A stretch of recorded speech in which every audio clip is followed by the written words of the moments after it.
Hello, hello, hello. My name is Robert. I am the recovery guy, and you have entered into The Fix.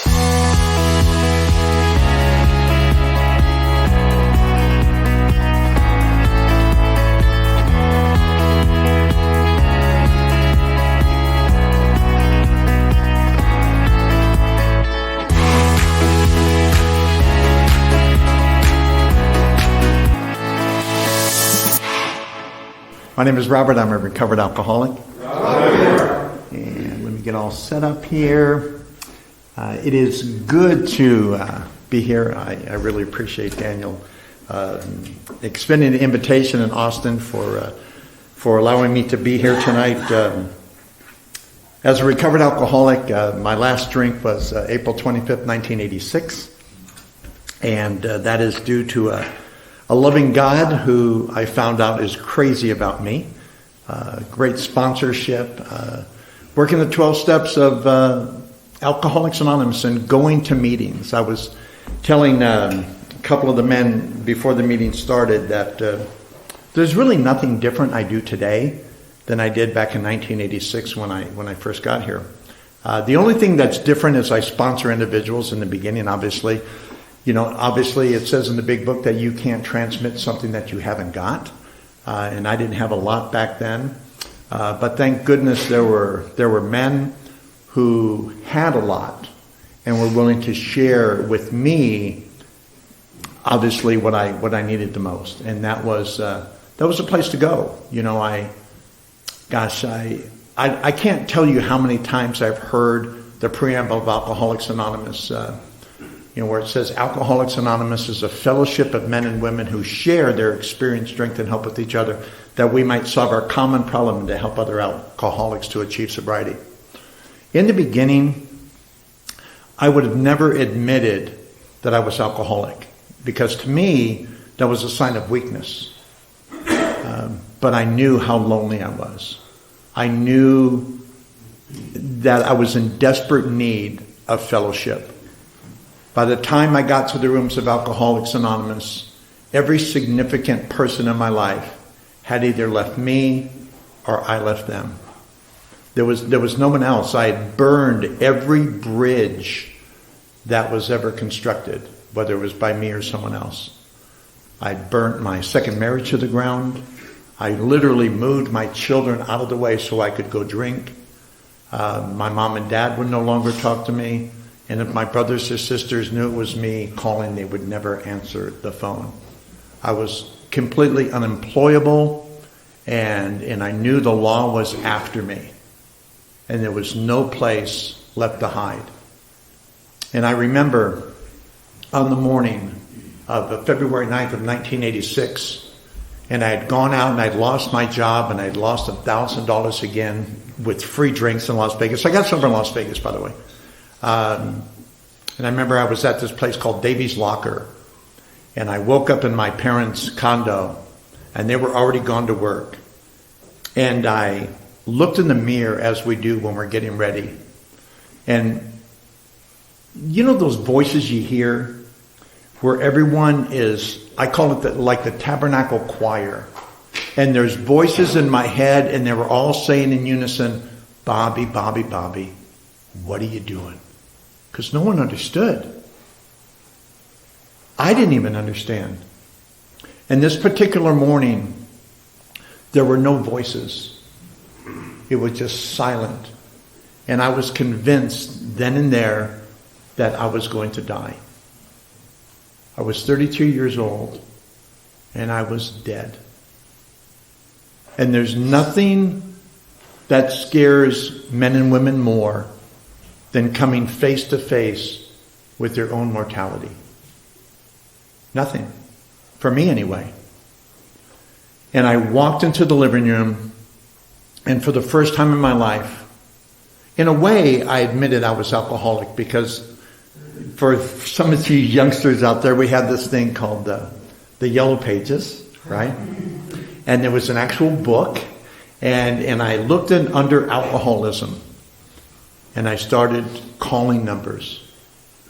And I think I have a problem with alcohol. Their questions were, Do you have any money? Do you have insurance?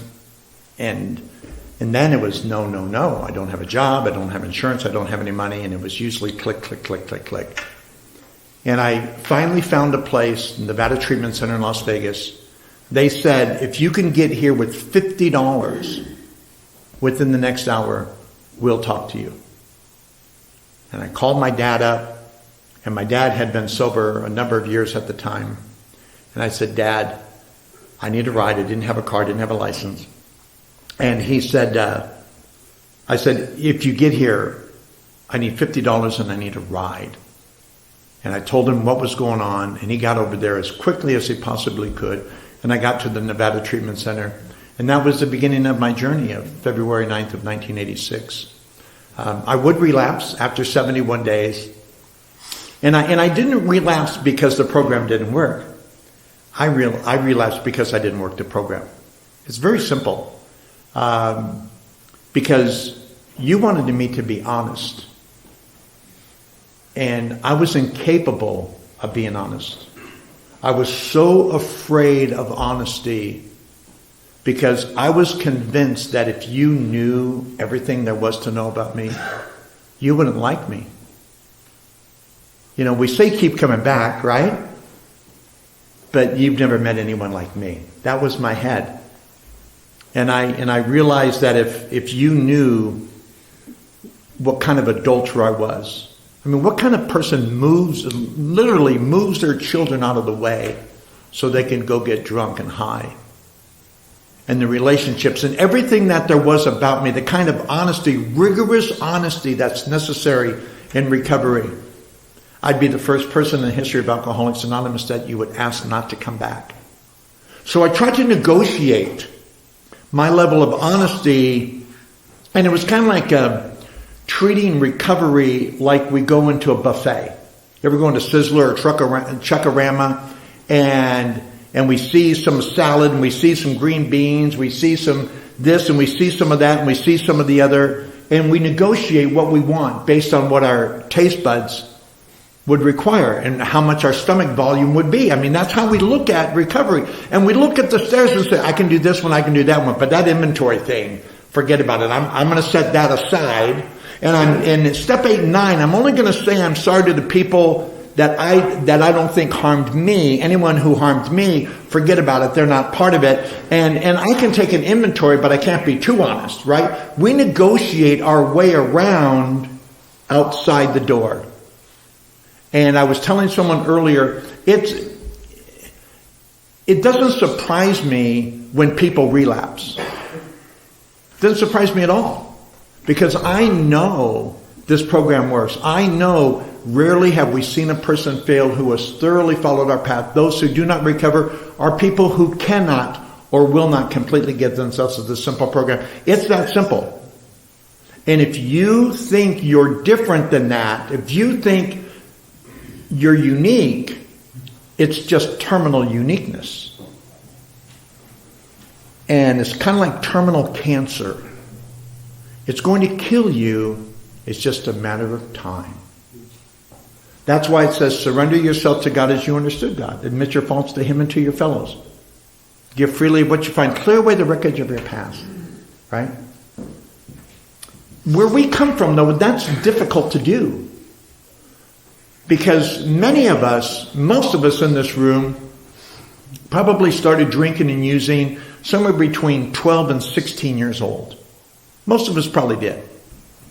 And we had been harboring negative emotions and feeling badly about ourselves for a long time. Our first drink was more of a relief than it was anything else.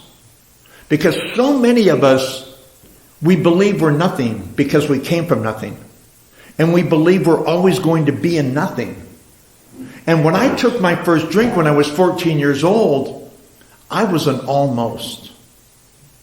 For the first time in my life, I wasn't somebody, but at least I wasn't nothing anymore. And when you have that sensation of being an almost, it's everything.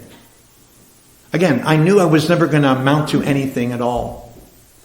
But knowing that I could just find this area almost like suspended animation, find this neutral position where I still didn't know how to live, but at least I didn't have to die. Just that place suspended. The problem is we repeat this over and over and over again. And if you know anything about medicine, there's this word called tolerance. Tolerance says that I need more today than I did yesterday to achieve the same result. And I started drinking more, which made me feel worse. So I drank more, which made me feel worse. And this revolving cycle of addiction begins to occur. And the next thing you know, we're at a place and we don't even know how we got there. It says in the big book that we're no longer able to differentiate the true from the false. I mean, we're the kind of people, it makes perfect sense to us, we go into a bar and it says all you can drink $10 and we tell the bartender we'll take $2. Because that makes sense to us, right? Our middle name becomes more. But unfortunately that more is a path to destruction. And we go through relationships, we go through anything we need to go through, because what happens at a particular point, the whole idea is to protect the supply. And whether it's methamphetamine, alcohol, crystal, Seconal, doesn't really matter what it is, psychedelics, we protect that supply at any cost. Because without that supply, we are nothing. We're no longer an almost. And we become afraid that without that substance, we're going to die. Because for many of us, most of us, it becomes breath. If you ever asked me to stop breathing, I would say, what, are you crazy? If I stop breathing, I'll die. Makes perfect sense. If we stop using, if we stop drinking, we will die. We're convinced of that because we don't know how to live without being medicated. Right? And this goes on and on and on and on. You know, I was telling some of the men before the meeting, I dropped out of high school when I was 18 years old on my birthday. It was January 3rd of 1972. I was going to graduate in May of that year. I could have just shown up and still graduated from high school. But it says in the big book, lack of power, that was our dilemma. Right? So I'm looking for power in everywhere I possibly could. So I go into the registrar's office and I say I'm dropping out of high school. And they said, you can't do that. And I produced my driver's license. I can do whatever I want. I'm 18 years old today. You know, and there's nothing more dangerous than an alcoholic who's angry. Because now, not only did I have the physical allergy to alcohol and the propensity to drink, now I was mad because I was put in a situation that I didn't want to be in, and that adage of I'll show you, I'll kill me. It's kind of like resentment. Resentment doesn't ever harm the person you're resentful for, but it does damage to me on a regular basis. And so I would find myself beginning the pattern of leaving everything I possibly could leave and justifying it. So I went into the Air Force, only to be kicked out of the Air Force. Fortunately, they were very nice to me. I got a general discharge, inability to adjust to military life. And the word military was very interesting because you could have just said inability to adjust to life and you would have been right. And here I was still 18 years old. You know, so then I decided, well, I know what I'll do. I'll go back up to Oregon, where I didn't want to be anyway, because now I was back in Southern California. I'll go back up to Oregon and start dating this girl that I had been dating, because that's what is going to fix me. So I go back up to Oregon, and I end up getting married because that's going to work. You know, when you come from places like me and you don't know how to have a relationship anyway, when you're your own higher power, you know, anything outside of you is always going to fail, right? And so one thing after another, after another, after another, job after job after job, location after location after location, relationship after relationship after relationship, and I think I'm fine. I think my problem is you. I think my problem is you telling me I have a problem. And this goes on and on and on and on. And the fact that I'm not a memory, I didn't pass away years ago through addiction or the consequences of, is a miracle I just don't understand. But on this morning of February 9th, 1986, when I couldn't continue to drink, but I didn't know how to stop. And it doesn't matter how much we drank or what we drank. What matters is, what did alcohol do to me? And that's what's most important. And that's what we have to look at. What did alcohol answer for us? The short answer is it didn't answer anything. But what it did was it kept us from blowing our brains out. Because if it wasn't for a substance that gave me this point that told me everything was going to be okay when nothing was, the only thing left to do was to go die. And we've heard it before, and I'll say it again. It wasn't that I wanted to die. It was just I didn't know how to live. Life had become so painful for me. I couldn't do anything without realizing the failure I had been.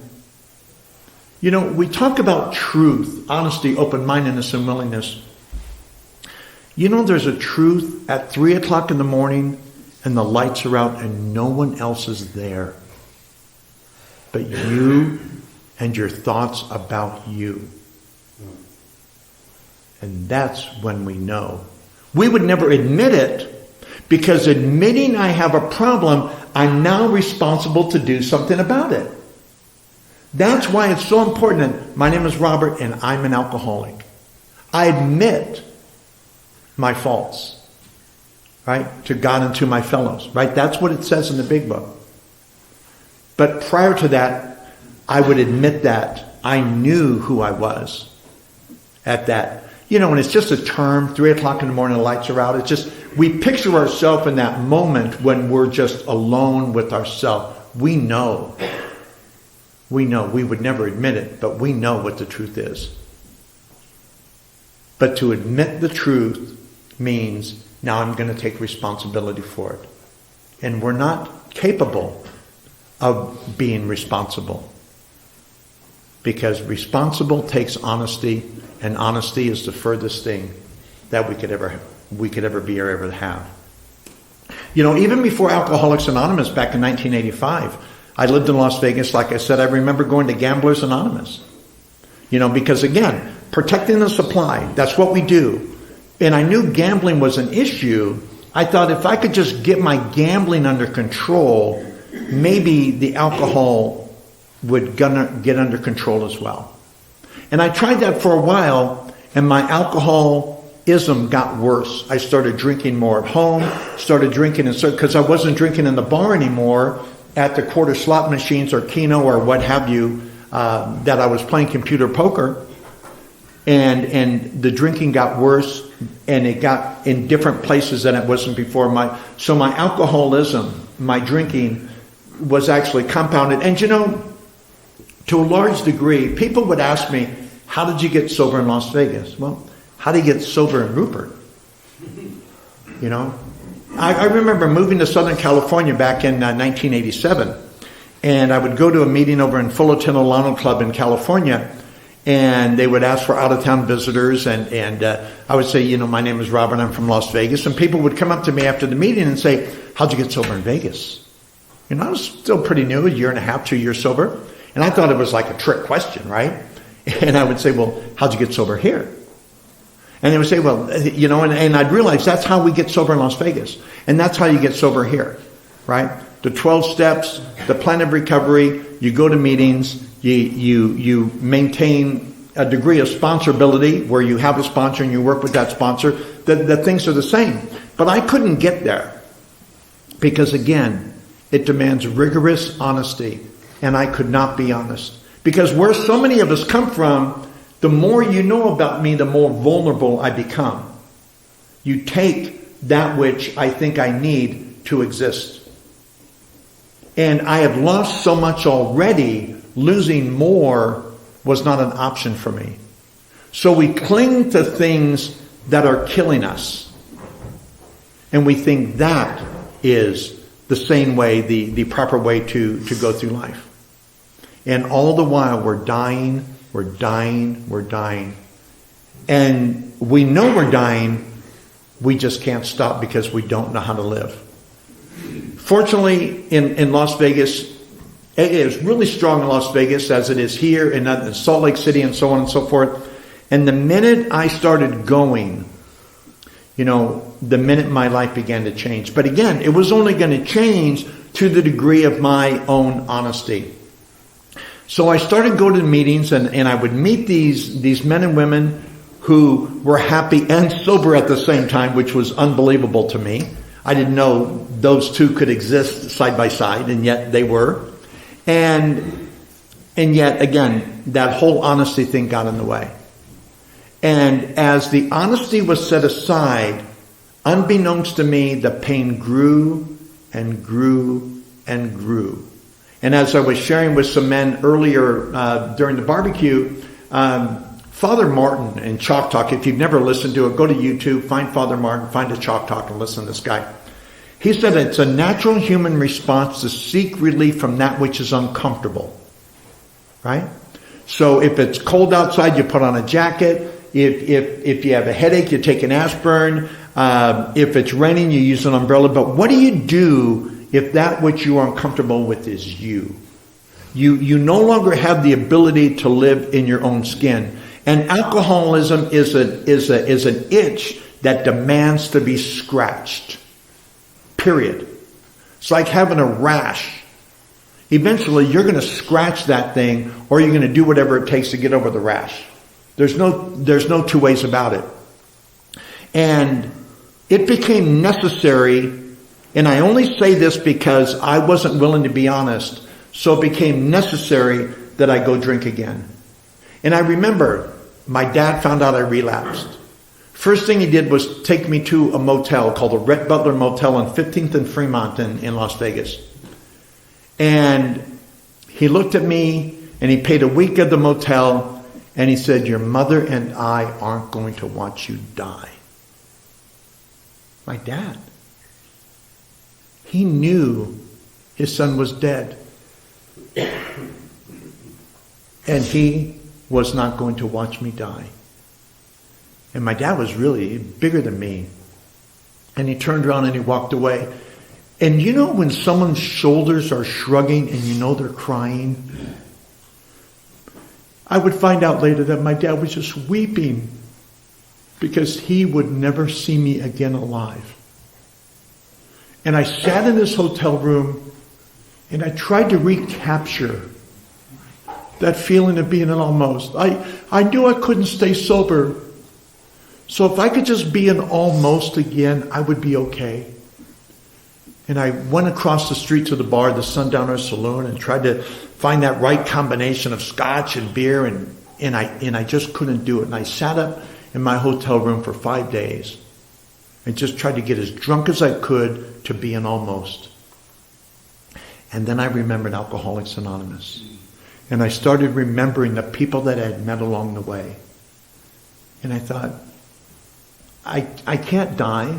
Maybe I'm too much of a coward. I don't know. Maybe I just wanted to live and I didn't know how. But I thought, I can't drink anymore and I can't die. I think I'll go back to Alcoholics Anonymous.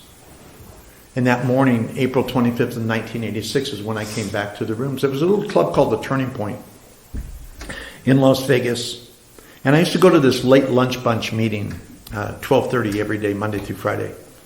And I thought I could just sneak in the back room, right, and just be undetected and be there and just wait for the next meeting to start. It's kind of like George Costanza, who quits his job and then acts like he didn't quit. I don't know if you ever saw that episode of Seinfeld, but pretty funny. So I thought I could just sneak back in the room. And wouldn't you know it, my sponsor, Max B, was there waiting for me after a meeting that he never went to. Talk about a divine appointment.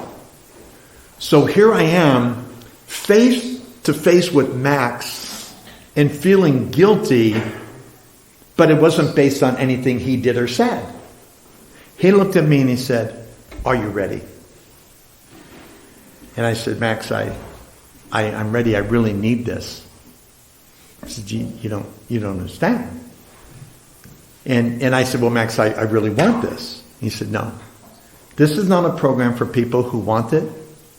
It's not a program for people who need it. This is a program for people who will do it."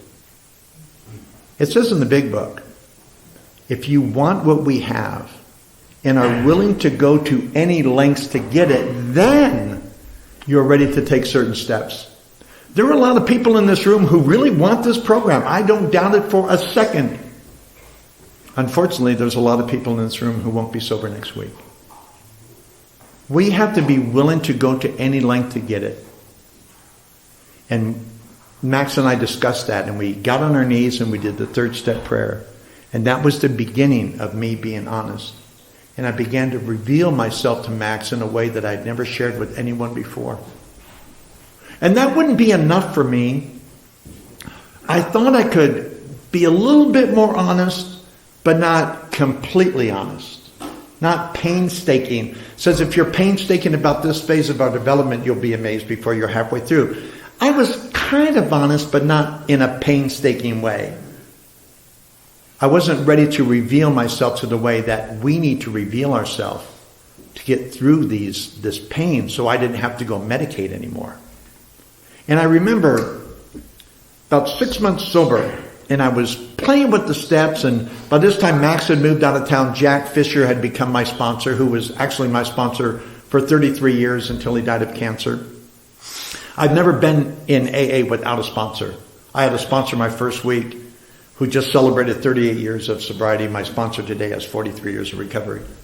Talked to a guy on the phone today who was instrumental in my recovery. He's celebrated 39 years in January. So I come from a lineage of people who have been sober. It says in Roman numeral 17 that it is vital, one alcoholic working with another, that is necessary for permanent recovery. I believe in permanent recovery. I believe we can die sober. I was telling some fellows before the meeting, I will probably die of old age. Not too shabby for a guy who wrecked his life the way we wreck our lives, right? I'm 69 years old. I will probably die. Just in a hospital room, going to sleep. That's what I plan anyway, right? Unless I get hit by a bus somewhere between now and then. And that's the program of recovery. So, but I came face to face with how dangerous. Do you ever do that? Do you realize how dangerous we really are to ourselves, to our own well-being? And it sort of scared me into the steps. And I went to my sponsor, Jack, and I said, "Jack, what do I do? Because now I'm afraid that if I relapse, I'm dead. I'm not making it back. Not like it was in the beginning. I knew too much. My ego wouldn't allow me to come back. I would have died out there instead of coming to tell you one more time that I burnt my life to the ground." And my sponsor, Jack, very big on service, looked at me and he said, "Bob, I've never known anyone who was actively involved in service who has relapsed." And that's true to this day. The key word is actively. Once we stop becoming active, all bets are off. It's like expecting to go up a hill without pedaling. There's this thing called gravity that prevents that from occurring. Try it. Try to go up a hill without stepping on the accelerator. Try going up a hill without pedaling. You can't do it. because of gravity. And you can't stay sober without service. And this has been my experience. And I said, Jack, what do I do? And he said, there's an ashtray. Back in those days, you could smoke in the rooms, right? He said, we'll start cleaning ashtrays. We'll start you out slow. So I started cleaning ashtrays. Then I started making coffee.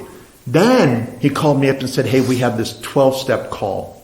We need to go on. There's a drunk in a hotel room that needs our help. Let's go. Service, service, service, service, service. And I began to work the steps in a way like a boy would discover candy. And you had all this available to you. And it didn't cost a thing. Matter of fact, it would cost you if you didn't take the candy. And I began looking at the program of Alcoholics Anonymous with what Chuck Chamberlain would say, a new pair of glasses. Everything became different. In 9 months, I told you about my dad saying, I'm not going to watch my son die. Remember, I was 9 months sober and I had my mom and dad over for Christmas. And my dad came up and gave me a hug. And I still have this watch to this day that he gave me. And my dad passed away in 1988. And he said, you know, Bobby, Mom and I used to worry about you, but we don't worry anymore. You know, this was a dad I'd grown up with who was alcoholic, who got sober, who saw his son dead, wasn't going to watch him die, and now he didn't worry anymore. That's the program of Alcoholics Anonymous. And I began working the steps and working with others in a way that just revolutionized my life. You know, I encourage you, and I know we have men in this room who might be your first week here. My friend Daniel just celebrated 6 months. And probably individuals in this room who've been sober longer. Various lengths of sobriety. The great thing is, and again, I was speaking with someone earlier, we have a common solution. And it says that, and I'll read this to you in, there's a solution on page 17 of the big book before I close. There's no difference between you and me. You know, and I'm a member of Alcoholics Anonymous, and not to split hairs with you, AA is for people who lost the ability to control their drinking. You know, that's a different topic. But we all come in trying to fix something that appears to be broken with something that doesn't work. Does that make sense? Something that appears to be broken with something that doesn't want to work. At best, all alcohol and drugs do is sort of buy us time. Right? In the foreword to the first edition, it says, we are 100 men and women who have recovered from a seemingly hopeless state of mind and body. To show you how we have recovered is precisely why we wrote this book. It says, we hope this book is so convincing, listen to the words, that no further authentication is necessary. And yet, we set it aside as if it won't work for me. You know, and they told me early on, the program of recovery is like a giant wrench that'll fit any nut who walks in. And that's true, because we're pretty wacky when we get here. You know, and we don't know, and this is the thing that's really important, we don't know how unmanageable our life is until we get sober.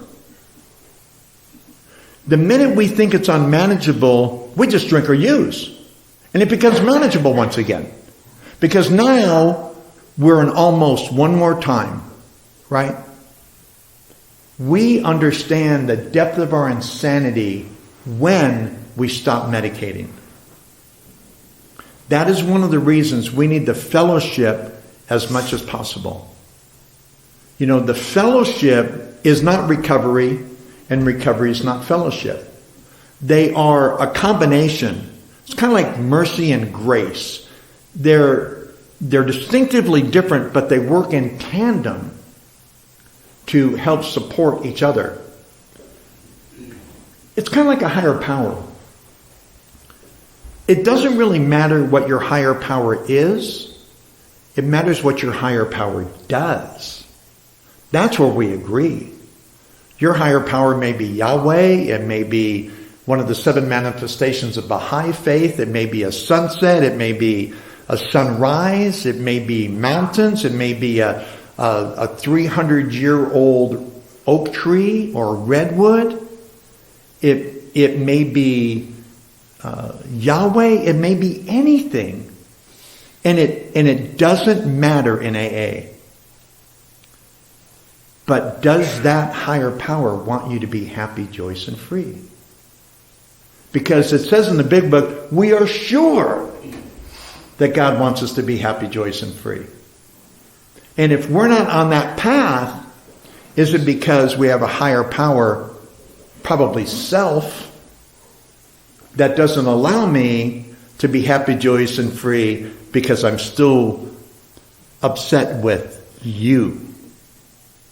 Is my sobriety still outside of me, or is it something inside of me? Right? Does my ego, has it not surrendered enough to say, maybe I don't know better than whoever that higher power is? It says, surrender yourself to God as you understood God. Admit your faults to Him and to your fellows. We surrender with a loaded AK. That's where we go. We're going to surrender, but we're going to surrender under our terms. Isn't that our mentality? I'm going to surrender, but I'm going to tell you how this surrender is going, because at the end of this surrender, I'm going to win.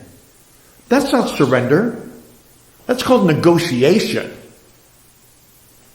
And if we were good negotiators, we wouldn't be in the rooms of Alcoholics Anonymous, right? Or NA or OA or GA or SA, I qualify for them all. And so we come into this program and we admitted we were powerless over alcohol, that our lives had become unmanageable. Unmanageable. By the way, there's no and there. When we get into step 2, and by the way, to the degree that we do step 1 is to the degree that we do step 2. It is absolutely impossible to do steps 2 through 12 if we negotiated step 1.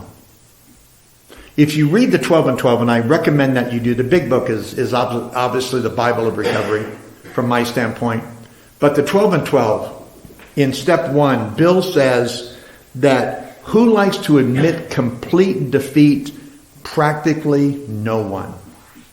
And then down in the bottom of the page, it says any life we do have, this is a paraphrase, will be precarious at best. Anything that we do outside of compete, I think he calls it humiliation. It's what happens to me when I get totally humble before you and before God, where I have no secrets, because we're only as sick as our secrets. And if I want to be well, I expose it all. What do you want to know? I have no secrets, because I know a secret from you is a secret from God.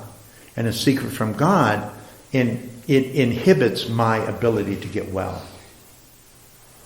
And I'm also not helping you, because if I can be honest with you, you can be honest with me. And maybe you've been struggling with honesty for a while. And you say, man, Robert admitted that?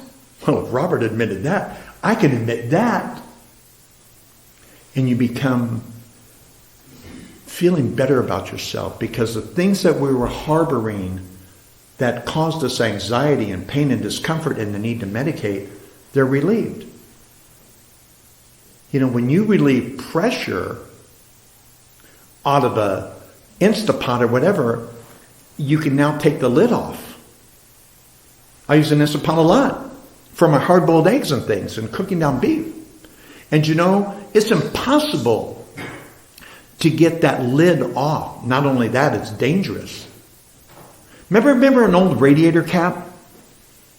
Back when we had non-sealed radiators, there was a button on top, and you could press the button and let out the steam. And once you let out the steam, then the radiator cap was safe to take off. Prior to that, you would get burned. I mean, it was dangerous. It could blow up in your face. But you let that steam out, everything got equal, and you could take the cap off, and there was no issue whatsoever. That's what being honest will do for you. So we're honest in step 1, where we admitted we're powerless over alcohol and our life had become unmanageable. Step 2 is an open-mindedness. We came to believe that a power greater than ourselves could restore us to sanity. And if we didn't think we were insane, well, we need to go back and visit step 1, where we see how our life had become unmanageable. And if I think my life is unmanageable, maybe I need to turn the management of that life over to something else. So we come to believe that a power greater than ourselves, and then we become willing to turn our will and our life over to the care of God as we understood God. That is that willingness. And those are 3 steps of just honesty, open-mindedness, and willingness. The first action step is step 4. We begin clearing out all the things that we've been harboring. And step 4 is necessary to becoming well. Your closet never gets clean until you open the door and pull everything out, examine it. I'm a businessman, and I know the value of taking an inventory. And many of you are businessmen and women out there, and you would never consider running a business without taking an inventory. That would just be foolish. How do you know what you have if you don't know what you have? So we take a fearless and moral inventory of ourselves. Resentment, fear, and sexual situations. Then we admit it to God, to ourselves, and to another human being, the exact, not the nature of our wrongs, but the exact nature of our wrongs. And we begin a new freedom. That opens the door to freedom because, again, we're only as sick as our secrets. And until I begin letting those things out, it's impossible for new things to get in. Right? Until I clear out the junk, it would be foolish to try to put good fruit over bad fruit, because the bad fruit will rot the good fruit. The good fruit won't make the rotten fruit good. The rotten fruit will make the good fruit rotten. But that's what we try to do. So we, in 6 and 7, we are asking to remove defects of character, and then we humbly ask Him to remove our shortcomings. And then we're ready for another house cleaning in step 8 and 9. And you know, there's a 7-step prayer that prepares us for 8 and 9. And you know what's really great about 8 and 9? Is that individuals don't need to accept our amends for step 9 to be completed. Did you know that? You don't need to tell me that you received my apology. I just have to make the apology. I just have to say to you, I'm so sorry for who I was and what I did and how I damaged your life, and be specific if possible, except when to do so would injure them or others, right? Not a bad bit of advice. So we admit that, and we come more free and more clear. I have brothers and sisters, they haven't forgiven me. I wish they would, but that's not up to me. They own that. What I own is, I'm sorry that I harmed you. I'm not this person anymore. I hope you forgive me. And just leave it alone. Any more than, and I mean this in the nicest way, I don't need you to stay sober for me to stay sober. I drove up from Salt Lake. I love the drive. Loved every minute of it. It's good getting out, and I'm really glad to be here. That's my response. That's all I'm responsible for. What you do with what I say is what you do with what I say. You have to own everything, whether it's good, bad, or indifferent. You can agree with me, you can disagree. That's really up to you, right? I remember my sponsor, Jack, and he was a dear friend. He's who I called when my dad died. In 1988, I was going to visit my dad, August 1st of 1988, and I was managing a Black Angus restaurant in Southern California. And drive to Las Vegas, and I drive up to my dad's condo in North Las Vegas, off of Cheyenne and the 15, if you're familiar with Vegas at all. And my dad's car was there, so I knocked on the door, expecting my dad or mom to answer, and nobody answered the door. And I stood there and knocked for a minute. I'm not suspecting anything at all. And a neighbor comes around the corner and says, someone got taken to the hospital. That's all I know. And that's that. Then my sister-in-law, Annie, my brother and her owned a condo in the same complex, came around and said, Dad had a heart attack and it doesn't look good. They're at North Las Vegas Hospital. So I drive over to the hospital and I ended up burying my dad instead of spending a week with my dad. And Jack, who was my sponsor, I called him right away and said, Jack, my dad died and I don't know what to do. And Jack and I got together and he helped me through and I sort of challenged God that day and I said, God, if you can get me through this week of burying my dad, and my dad and I, we were becoming really good friends. I mean, he went from not watch his son die to he couldn't wait to kill me in cribbage one more time. We became really good friends. And I'm forever grateful for that. But now he was dead. So I said, God, if you get me through this week sober, I will know I never have a reason to drink or use again. And my sponsor was there for me. The program of alcohol, I knew what to do. I was in a meeting last night and we were talking about loss and turmoil and faith. And honestly, I've never lost anything. And I buried sisters and I buried my mom and I buried my dad and I buried my father-in-law. I've lost people in recovery, but I knew what to do. There was some discomfort.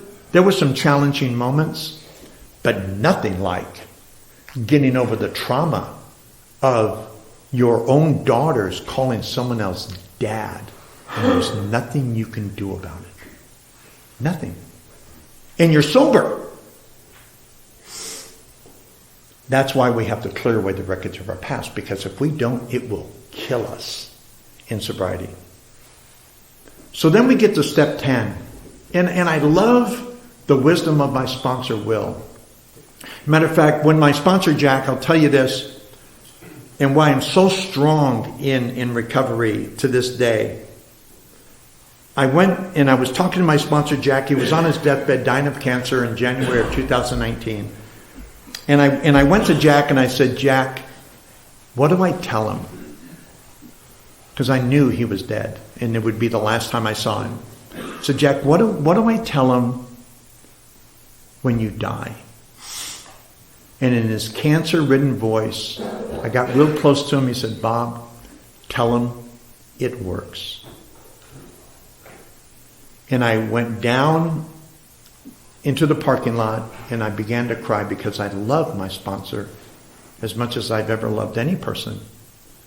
And I immediately got on the phone to Slow Will, who's a happy, grateful, recovered alcoholic, by the way.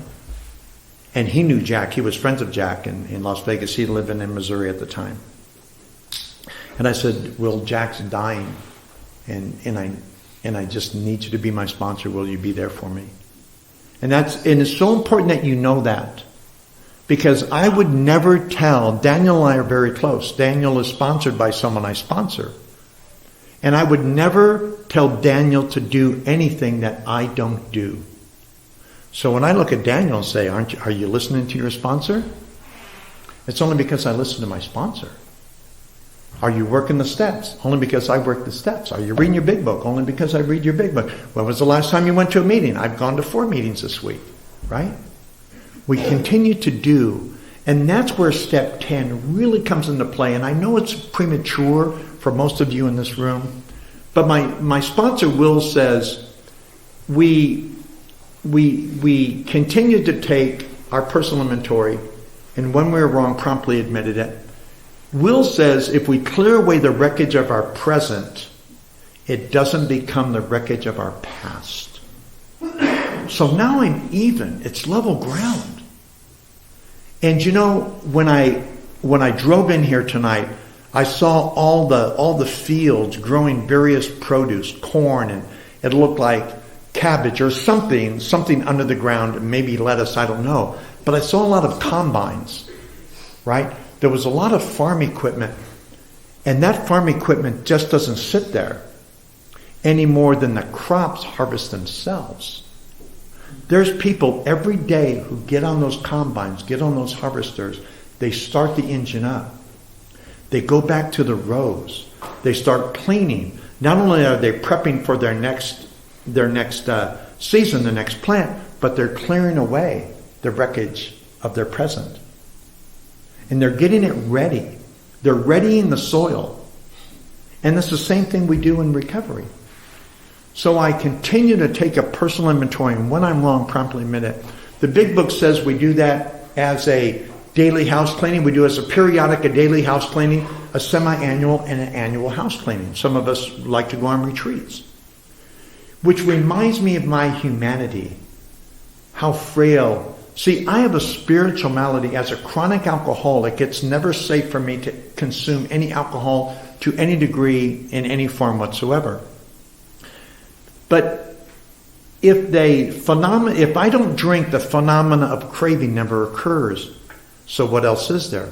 There's a mental obsession. The mental obsession is fueled by what is called a spiritual malady. That's why it says, see to it that your relationship with him is right. In how it works, it says, A, we were alcoholic and could not manage our own lives. B, that probably no human power could have relieved our alcoholism. And C, that God could and would if he were sought. It's not, maybe God can. I am the common denominator. God could and would if he were sought. If I seek God, God will do what God does, which allows me to be happy, joyous, and free. So I do step 10, and it reminds me of my humanity, and my humanity cries out for a power greater than me. I sought through prayer and meditation to improve, right? I already have a relationship with my higher power. I want to improve that conscious contact with God as we understood him. Praying only, not my ego, but praying only for the knowledge of his will for us and the power to carry that out. Lack of power, that was our dilemma. That's what it says in the big book. Who doesn't want power? I want power, but I want God's power. Because God's power tells me you're important, more important than me. But when you and I get together, man, that's something else. There's this thing called in science, it's called synergy. It's when one component added to another component creates a third, more powerful component. It's amazing. It's science. It's irrefutable. That synergy, look it up. And that's what happens when I get with God and God tells me to go get with you. Because then in step 12, having had a spiritual awakening, right?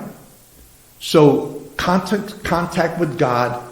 I carry the message to alcoholics, which is you, and to practice these principles in all our affairs, which is me. I always thought it was about me. It was never about me. It was always about God, you, and me. And as long as I pursue that path, I will, it says in the big book, I will not only get well, I will stay well. I will not only be recovered, I will stay in recovery. I will not only worry about me, but I'll worry about we.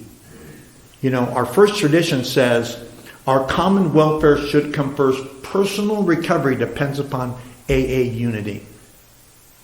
For me to be sober, I need you to be in this room. Whether or not you stay sober, again, you have to own that. We all have to own our personal recovery. But without each other, we have none. Because being apart kept me alone. That's why, again, fellowship is critical. I'm going to read this one page to you and I'm going to close. Page 17. And if you're not a student of the big book, you're missing so much. I cannot tell you how... I just ordered a new book, AA Comes of Age, because I want to reread it. I have a 12 and 12, As Bill Sees It, the big book. I read every AA literature I can get my hands on. I listen to speakers all the time, just trying to get a different perspective, because I have this thirst. I no longer have a thirst for alcohol, because alcohol was killing me, because I'm a chronic alcoholic. I have a thirst of knowing about God and you, and how the combination of God, you, and me can give me this life. I told you that I was married twice. I've been married over 34 years now. I have 5 children, 3 of which I would have never had if it wasn't for recovery. I have 10 grandchildren, none of which I would have had if it wasn't for recovery. There's not an aspect of my life that isn't significantly improved. You know, I'll go home tomorrow and the combination to my automatic door will still be the same. My wife will not have changed it overnight. That wasn't always true. You know, I'd leave the house and those locks would get changed, baby. But not anymore. I love this page. This is page 17. You will want to fall in love with this page as well, because it tells what happened to you and me. We of Alcoholics Anonymous know thousands of men and women who were once just as hopeless as Bill. Nearly all have recovered. They have solved the drink problem. We are average Americans, all sections of this country, and many of its occupations are represented, as well as many political, economic, social, and religious backgrounds. We are a people who normally would not mix, but there exists amongst us a fellowship, a friendliness, and an understanding which is indescribably wonderful.